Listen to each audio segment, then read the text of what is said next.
Good morning. My name is Allison Kaplan. I'm Director of Education here at the National First Ladies Library at the National First Ladies Historic Site in Canton, Ohio. And before we get started today, I want to mention some upcoming programs here at National First Ladies Library, as well as our exhibition. So if you're watching from somewhere local to Canton, Ohio, the National First Ladies Historic Sites Education Center is currently open and free to the public. We have three really great exhibitions. One which directly relates to our talk today about First Ladies on the campaign trail. It has a number of really cool pins and related First Lady ephemera, cookie recipes, clothing, really beautiful dresses. So I highly recommend that you come and check it out if you're local to us. We also have two exhibitions besides that. One is about First Ladies and suffrage in Ohio. Well, actually, suffrage in Ohio. And the other is about women breaking the glass ceiling and running for president. So very pertinent to all that is going on in the world. And if you have a chance, stop by the National First Ladies Historic Site here in Canton, Ohio. If you're remote or you just want to learn more, we have plenty of programs that you can Zoom on into.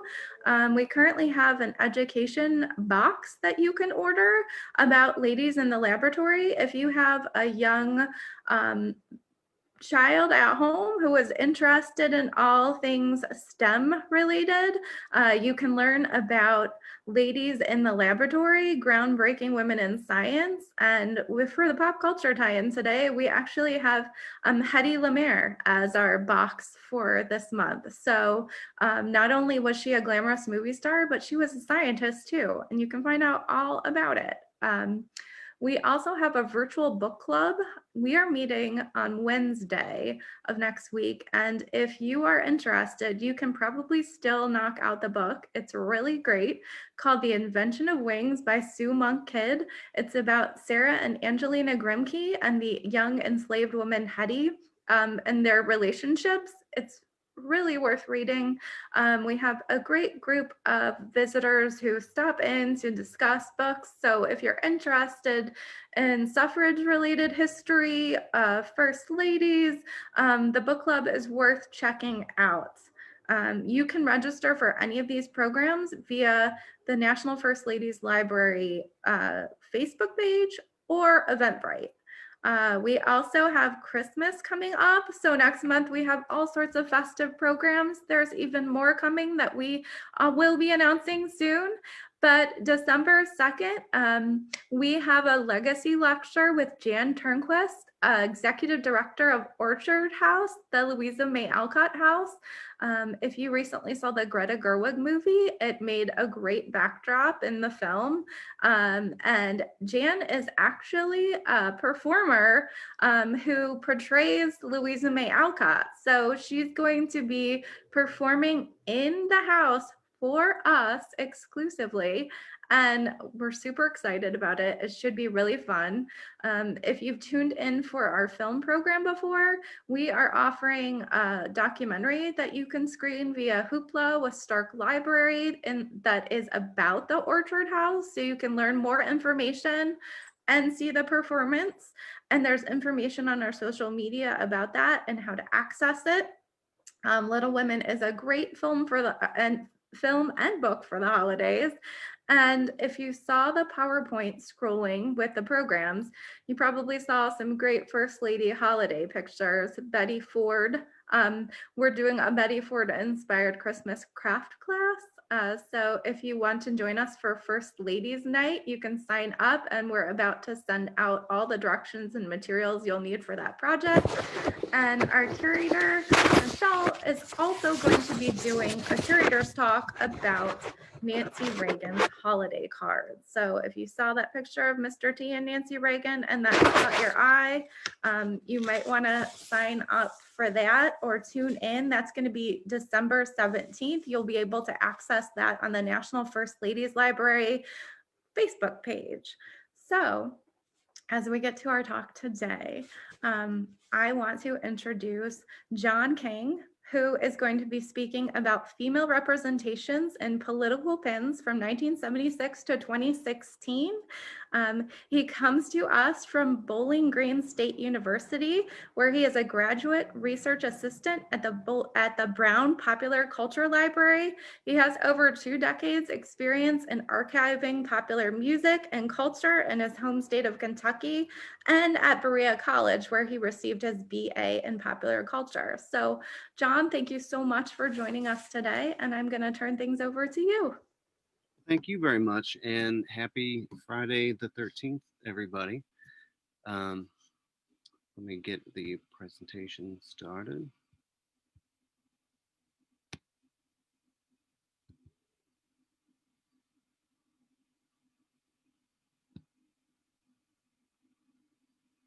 There we are. So today we're going to look into female representations in political buttons.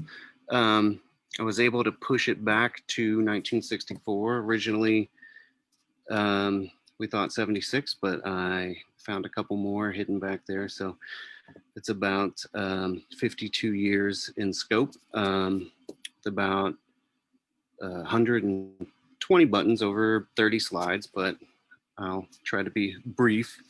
Most of the buttons come from the Bernard L. Carr collection, relating to women in the political spotlight. And some of the themes that I've identified are first ladies, of course, first lady hopefuls, first families, women political candidates, appeals for the female vote, and the donor, Bernard L. Carr, is a lawyer in Ohio, and he's also on the board at the Rock and Roll Hall of Fame. So to start things off, some of the earliest pins in our collection include this lovely oval portrait of Rosalind Carter. And maybe one of my favorites right next to it is Rosalind Carter with a hand-painted button face. And then election-style campaign pins for first ladies, which is the most common theme in our collection. So we have Pat Nixon, Betty Ford, Nancy Reagan, hopeful Kitty Dukakis, and Michelle Obama. So the role of the First Lady can seem like an elected office, with spouses of presidential nominees joining the campaign trail, seen in this 1980 campaign button of Ronald and Nancy Reagan behind the slogan, "Let's make America great again." And we've all heard that slogan so much.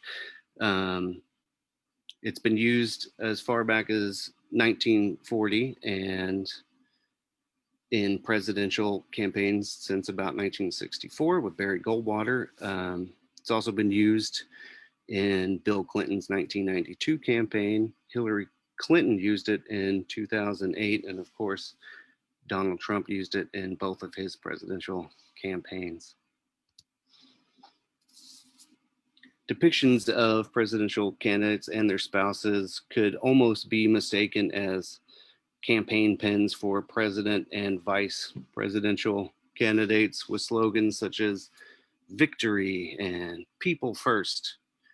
Presidents and their spouses are seen as teams, and it really isn't until about the 1996 election campaign that we start seeing a large shift towards the emphasis of first families. Your attention, please. Campus guidelines require you to wear your facial covering and maintain physical distancing while in this building. People not in compliance. Sorry about that. Please use provided cleaning supplies when finished using equipment or a study space. Thank you.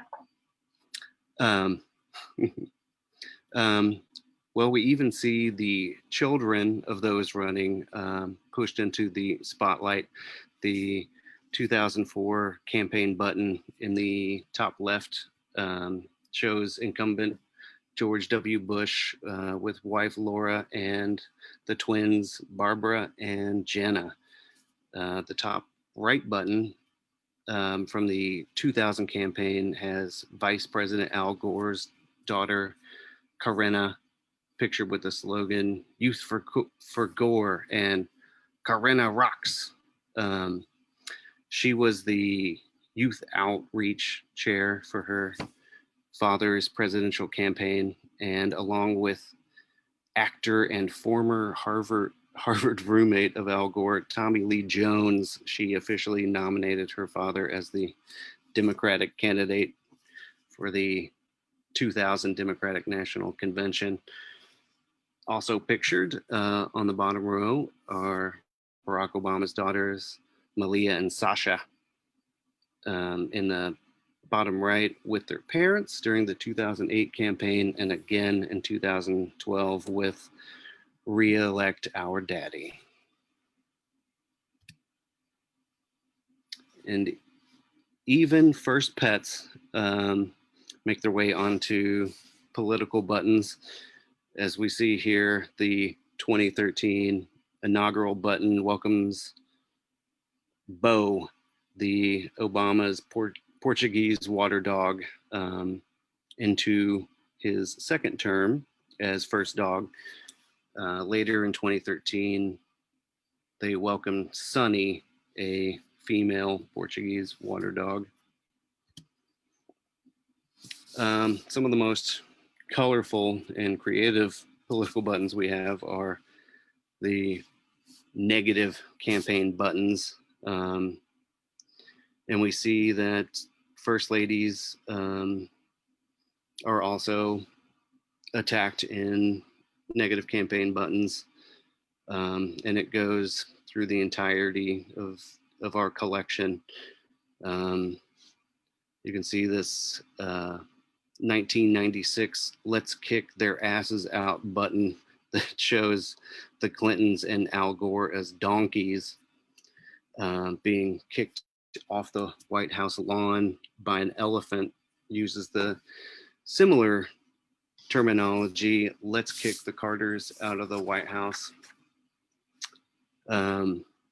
This 1992 button shows a cartoon of George H.W. Bush telling his wife that he shrunk the economy, which is a spoof on the 1989 Disney blockbuster film, Honey, I Shrunk the Kids. The Clintons are mocked as airbags in the middle and lampooned in another over their failed business venture, if you remember, and subsequent scandal over the Whitewater Development Corporation, which were the Clintons were investors. They were never prosecuted, but Jim Guy Tucker, Bill Clinton's successor as Arkansas governor, was convicted of fraud, and Susan McDougal served 18 months in prison, and President Clinton pardoned her when he left office. More about the Clintons. These 1996 buttons, which were well before the affair with Monica Lewinsky came to light in 1998, paint incumbent Bill Clinton as a womanizer.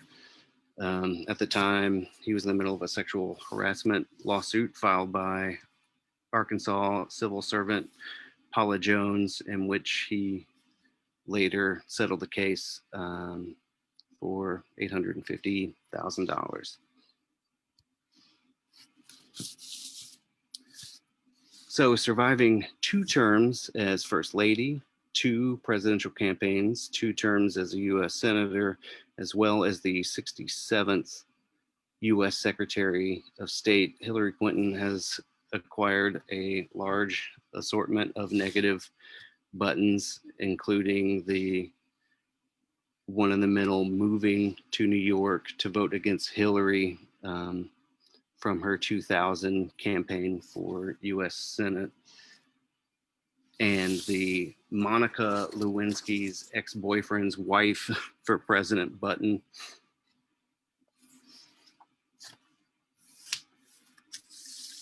And the defeat Hillary button with feet on the button. This button manufacturer, JGR Designs, is an equal opportunist, as we can see here, with nearly identical campaign buttons, one showing Hillary Clinton being eclipsed by Donald Trump and the other one being the exact opposite.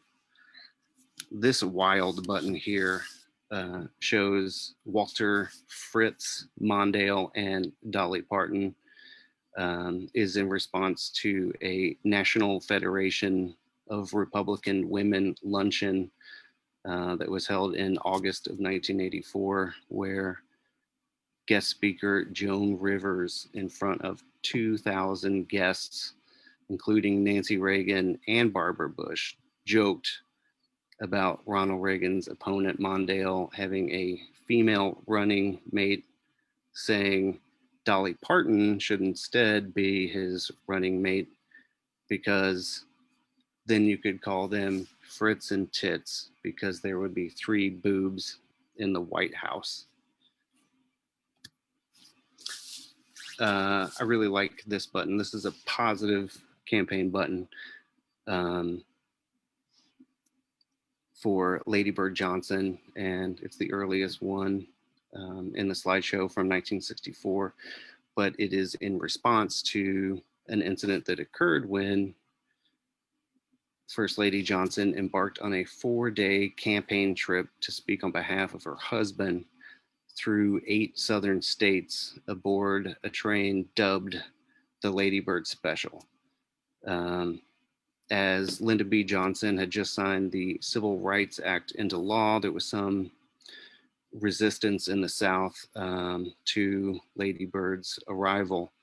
In Richmond, Virginia, she was greeted by a banner that said, "Fly away, Lady Bird." And I think that's what brought on the Fly with Lady Bird button. Next, we move into the family values section. And once again, Hillary Clinton is the subject of ridicule in this 1996 button in relation to her recently published book, It Takes a Village and Other Lessons Children Teach Us, which emphasizes the shared responsibility that society has for raising children. During the 1996 Republican National Convention, Republican Party nominee Bob Dole said, "I am here to tell you, it does not take a village to raise a child. It takes a family to raise a child." And this is where we start to see a large push for family values within the campaign buttons.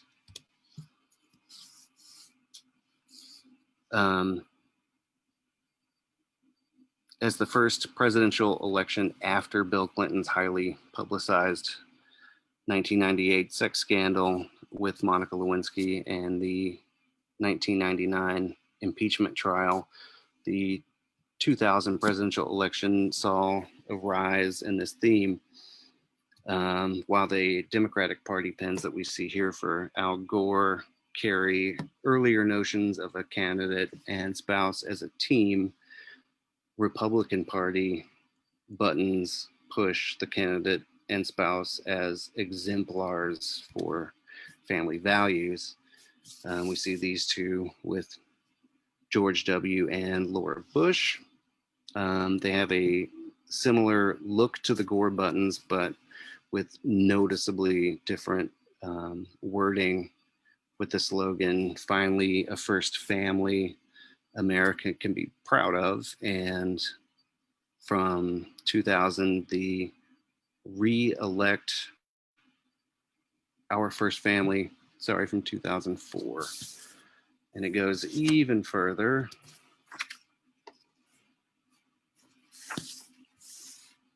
with these buttons. The one on the left is from 2000, showing the entire extended Bush family. And the one on the right from 2004 shows incumbent George W. Bush and Vice President Cheney and their spouses with the slogan, "The First Family Renewing America's Purpose." So opposite to some of these pens that paint Bill Clinton as a womanizer, the 1992 Clinton Gore pen displays Rosie the Riveter with "We Can Do It," asking America's female voting population for support. As you may know, during World War II, when women joined the manual labor workforce en masse, an allegory came about of the patriotic, hardworking female factory worker named Rosie the Riveter. And the icon was embedded in songs and movies, print.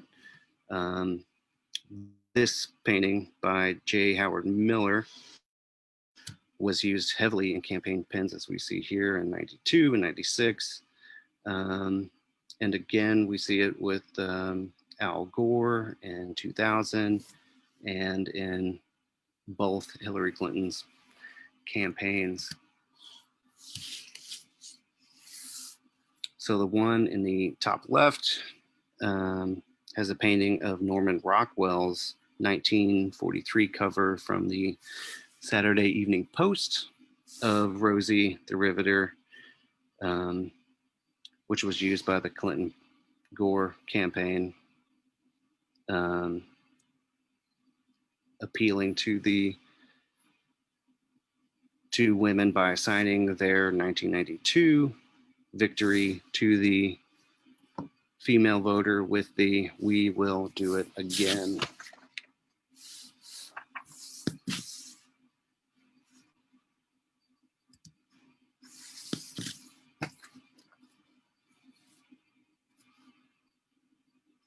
So appeals to the female voter takes on lots of forms, as we see here, such as the "Women for Romney" button from 2012, to more playful appeals such as the "Chicks Dig John Kerry" button from 2004. We see a lot of buttons embedded with images of women, such as the "You Bet Your Rump, I'm Voting for Trump" button from 2016. And we see a lot of buttons appealing to patriotic duty.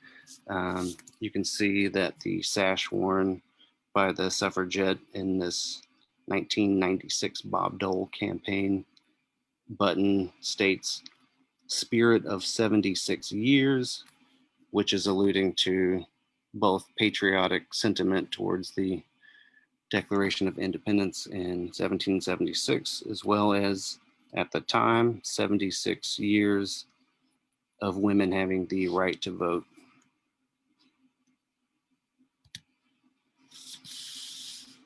The straightforward approach is one of the most common buttons appealing to women voters, such as this 1976 Republican "Women for Reagan" button.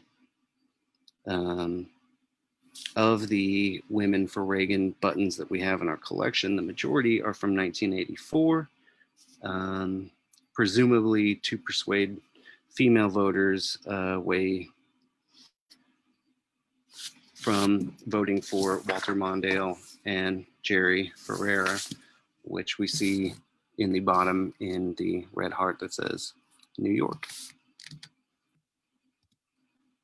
Among the various forms of iconography in our George W. Bush campaign button collection are images of suffragettes, personifications of liberty, and some whimsical buttons, as we see here with the "Divas for Bush" in the bottom left. For the 2000 presidential election, we see similar iconography with Gore Lieberman campaign buttons with various incarnations of liberty, as we see here, and an image of a suffragette on the Florida Women for Gore button with the subtext 80 years with the vote. And we see this pattern continuing with Barack Obama with his campaign buttons with image of liberty here, one of a suffragette, and the whimsical hot chicks for Obama button with Mona Lisa there.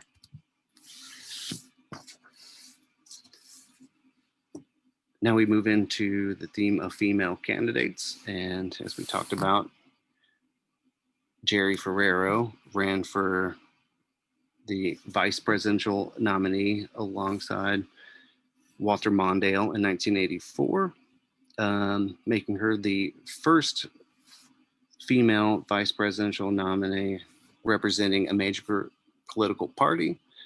And Ferrero also served in the House of Representatives from 79 to 85. In our collection, we do have buttons from two female communist politicians from the Socialist Workers' Party.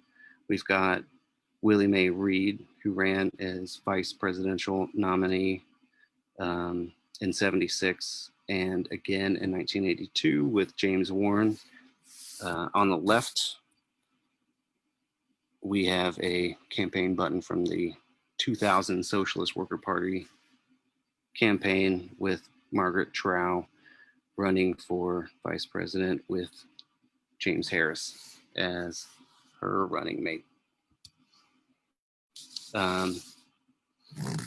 The 2000 presidential campaign was a very active year for third parties.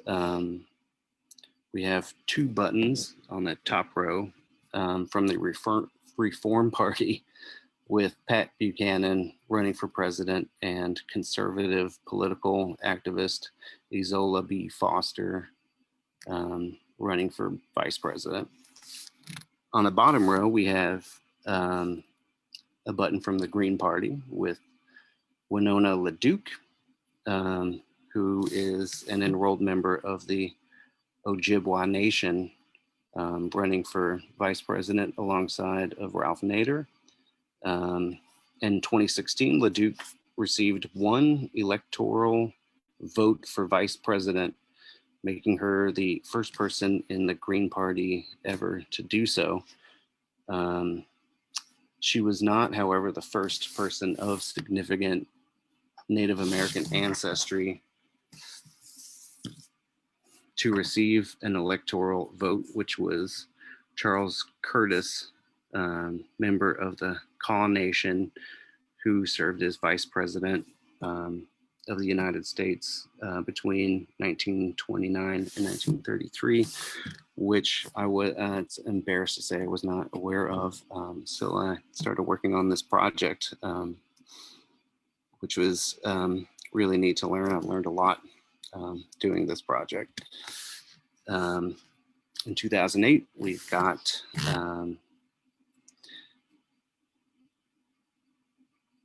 Alaska Governor Sarah Palin running alongside of Arizona Senator John McCain.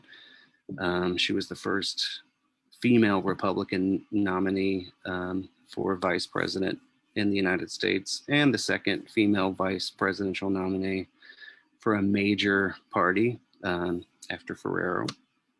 Some of the slogans here are pretty great. You go girl, go Sarah, go, and Sarah-licious. If you notice in the top right, that button is from 2012, where she briefly considered running for president. And of course, we have former First Lady Hillary Clinton, who ran in 2008 and again in 2016, becoming the first woman to be nominated for president by a major political party. These campaign buttons from her 2008 campaign show a gamut of styles from the standard Hillary Clinton for president and America's First Couple with Bill Clinton in the traditional spouse's supportive position standing behind the candidate. And then we have a whimsical hippies for Hillary button in the top right.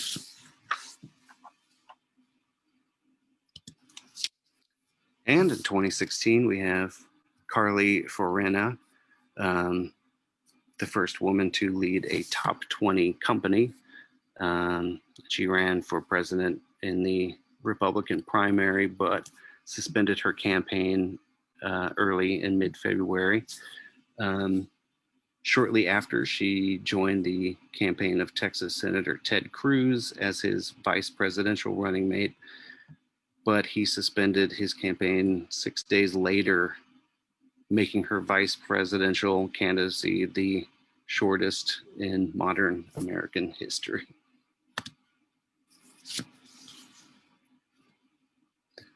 And we're coming to the last slide.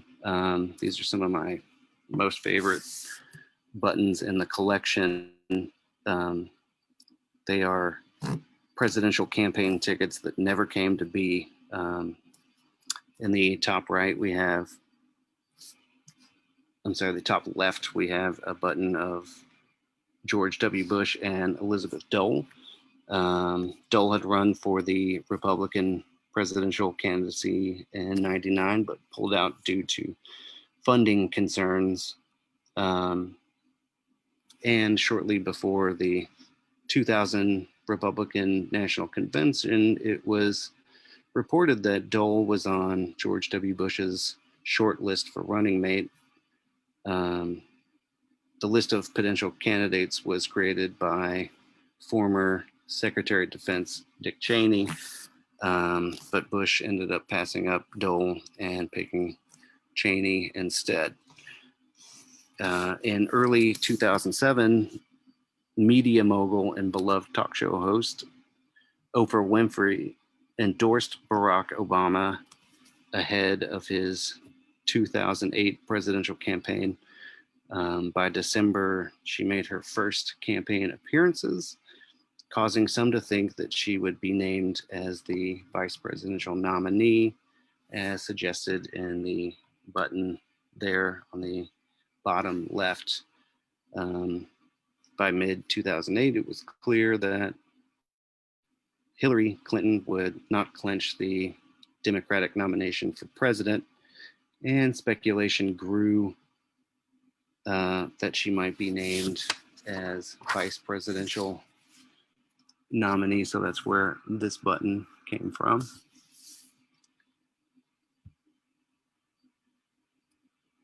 And I figured if there is time, I could kind of show you around our collection here.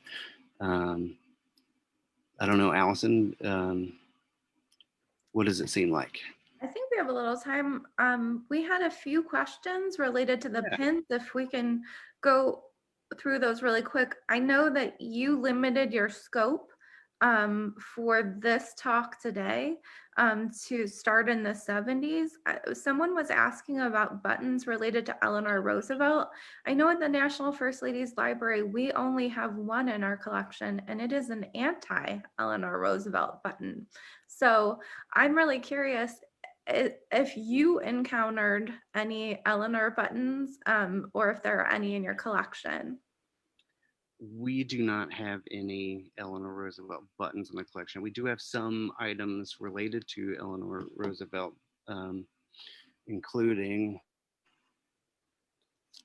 we have several of these murder mystery novels that her son Elliott wrote that have Eleanor Roosevelt running around DC solving crime. But Yeah, as far back as our political button collection goes, I could get as far back as 64. And that was it. And that's probably based just on the collector who donated to you all and the scope of what he was doing, I suppose, or what he was collecting. Yes, in a library collection, it's based on what we're donated. So at the moment, it only goes as far back as that, and he has donated political buttons up to 2016. We anticipate that more will arrive at some point. Because we've talked a little bit about negativity. There's a question about the negative buttons and what you've encountered. Someone saying, is Hillary the most negative first lady buttons that you've encountered? Definitely. Mhm. I've thought about this, and I think it's purely because she has been in the spotlight for quite a long time, not just as first lady, but running for president, running for Senate. So she's had a few decades to rack up negative campaign buttons. And also, it seems that Republicans are more clever and tend to put out more negative campaign buttons. And another question that I had was related to the buttons. Which buttons, and you may not know this, are official coming out of the campaign, or buttons if you go to a campaign rally or a store that's full of tchotchkes, there's always, the campaign buttons. And some of those tend to be really negative too. I wonder if you knew how many of the buttons actually came directly from presidential campaigns or were just followers, excited people. Yeah, definitely. So I've tried to identify that, and sometimes it's not so easy, but definitely the more creative ones are not official. There are several resources online, various button libraries, and some identify official and unofficial buttons. It's a little hard to say with this collection, but I would say at least half are unofficial. I was looking at buttons that I had here in my office, and Hillary did a whole 50 designers for 50 states, I think, when she ran in 2016. And I was trying to figure out, these look like they're cataloged. So they have like an H and a number. And also they have like the little union made thing, which we saw on some of those, which I thought might make them official, but there's not. I was interested that these seem like the campaign had kind of cataloged them. So I was interested to see if maybe future presidential candidates and people who run do that, um, or if we'll continue to have to kind of figure out for ourselves. Well, I can't imagine anyone running for president not using a union shop. That seems to be kind of a given. Um, but yeah, some of them do have numbers, and some of them, like we saw with the JGR designs, but some of them have no information at all on them. Someone was also asking, so the very beginning of her presentation, there's a fabric button. Is that a Carter button or a ladybird? I don't know. It's a Carter. Okay. It's handmade, and it's probably one of a kind. I quite like it, but it's felt, and then it's a bean wrapped in fabric with the face painted on it. I quite like that one. I'm surprised they didn't use a peanut. We have peanut cufflinks, or actually little buttons here. They're not cufflinks, but they're little tiny silver peanuts. So, We have yeah. quite a few Carter buttons that use various cartoon peanuts in them too.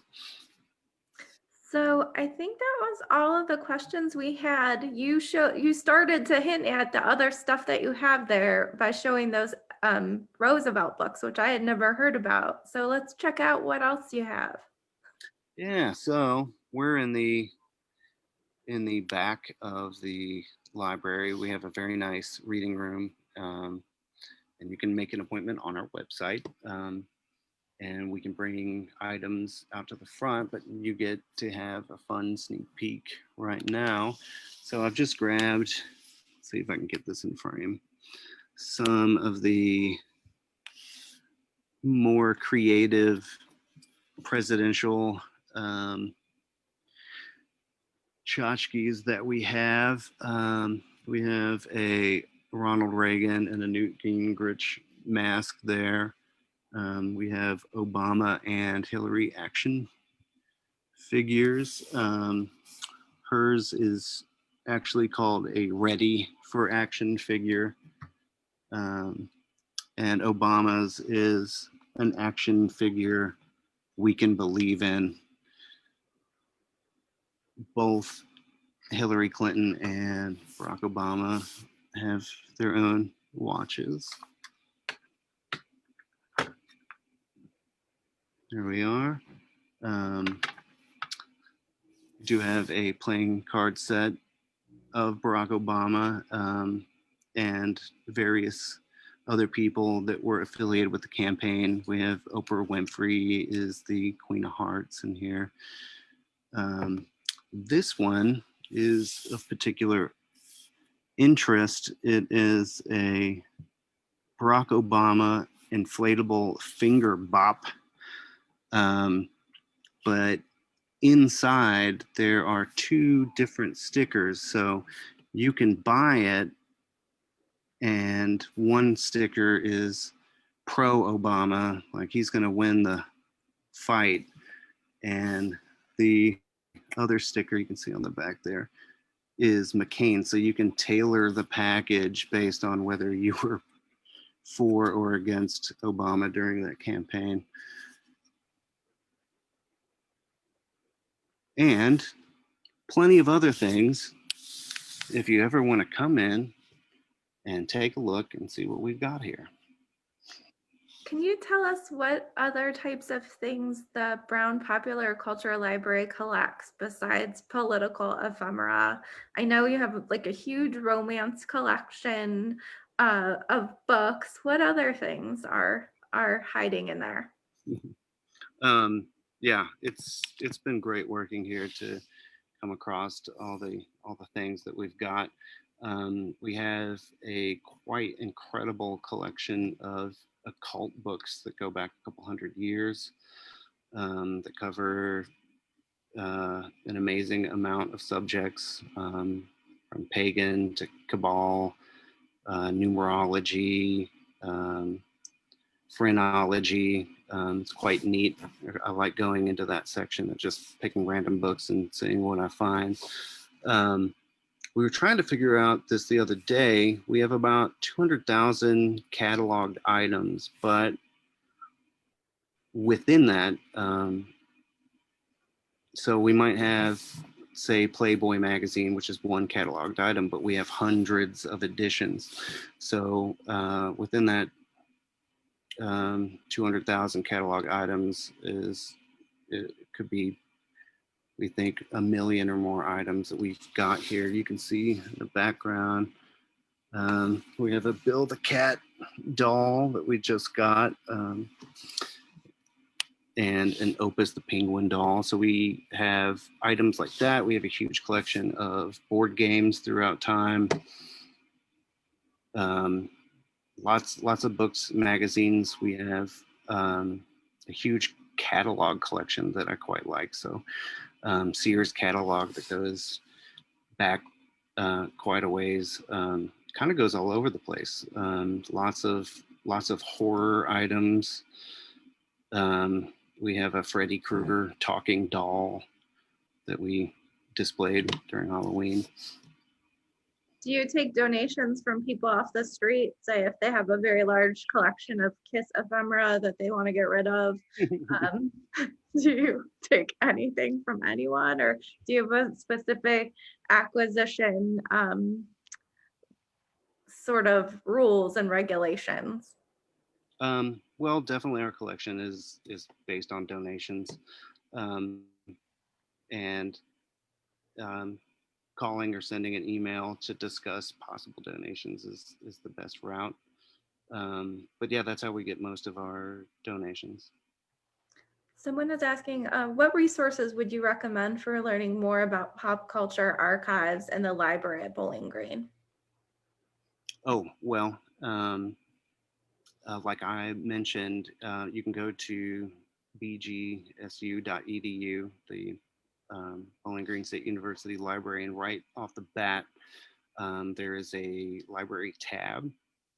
And when you click that, it shows all the various libraries within Jerome Library. And within that, we have a lot of digital exhibits.